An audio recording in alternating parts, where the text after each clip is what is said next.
Assalamualaikum warahmatullahi wabarakatuh. Perkenalkan, nama saya Indi Putri Cahyani Lamumu dari tingkat 1, kelas 1B, Prodi D3 Keperawatan.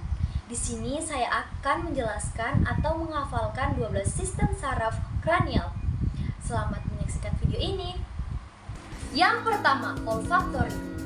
Olfaktori merupakan saraf yang terkait dengan fungsi sensorik yang berhubungan dengan penciuman. Ini merupakan satu dari dua saraf yang berasal dari cerebrum. Saat ada bau tertentu, hidung Anda akan menyampaikan informasi sensorik melalui saraf olfaktori ke bulbus olfaktorius, lalu ke area limbik, hingga akhirnya Anda bisa mencium bau tertentu. Kedua, optik. Saraf optik merupakan nervus kranial dengan fungsi sensorik yang berhubungan dengan penglihatan. Saraf ini menyampaikan informasi dari retina mata ke otak, terutama di bagian korteks cerebral yang berperan dalam penglihatan, sehingga Anda bisa melihat. Yang ketiga, oculomotor. Oculomotor juga berkaitan dengan mata.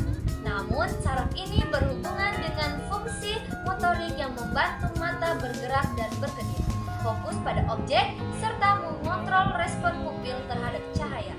Saraf kranial ini berasal dari bagian depan otak tengah yang kemudian bergerak hingga mencapai rongga mata. Yang keempat, troklear.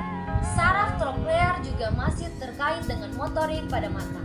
Namun saraf ini mengontrol otot oblikus superior yang berperan untuk menggerakkan mata ke bawah serta keluar dan dalam. Adapun saraf ini berasal dari belakang otak tengah dan bergerak ke rongga mata, tepatnya di area yang mata merangsang otot oblikus superior ini. Kelima, trigeminial. Saraf trigeminial merupakan saraf kranial terbesar. Jenis saraf ini terbagi lagi menjadi 3 bagian, yaitu oftalmil, maksila, dan mandibula, dengan fungsi sebagian berikut. Oftalmil mengirimkan informasi sensorik dari kulit kepala, dahi, dan kelopak mata ke atas. Maksila mengirimkan informasi sensorik dari bagian pipi, kelopak mata bawah, bibir atas, dan rongga hidung. Mandibula mengirimkan informasi sensorik dan motorik dari bagian lidah, bibir bawah, dagu, dan rahang. Keenam, abdusen. Saraf abdusen juga terkait dengan fungsi motorik pada mata. Saraf kranial ini mengontrol otot rectus lateral yang berperan dalam menggerakkan mata keluar, seperti melihat ke samping. Adapun saraf ini berasal dari bagian batang otak yang bernama pons, yang kemudian bergerak ke otot rectus lateral di bagian rongga mata. Ketujuh, facialis. Sesuai namanya, saraf facialis merupakan saraf yang terkait dengan wajah. Saraf ini berasal dari area pons di batang otak di mana tempat akar saraf motorik dan sensorik pada saraf ini. Adapun berikut adalah fungsi dari saraf facialis: mengirimkan informasi sensorik dari lidah untuk merangsang makanan, menyampaikan informasi motorik untuk mengalihkan gerakan otot terkait ekspresi wajah, memasok kelenjar yang menghasilkan air liur dan mengeluarkan air mata. Kedelapan, vestibulokoklear memiliki fungsi sensorik yang terkait dengan fungsi pendengaran, dan keseimbangan saraf ini terdiri dari 2 bagian dengan fungsi yang berbeda, yaitu vestibular mengumpulkan informasi mengenai telinga bagian dalam dan menghubungkan dengan keseimbangan, koklear berkaitan dengan suara dan sinyal pendengaran dari telinga, serta mendeteksi getaran dari volume dan nada suara. Kesembilan, glossofaringel. Saraf glossofaringel terkait dengan kemampuan merasakan dan menelan.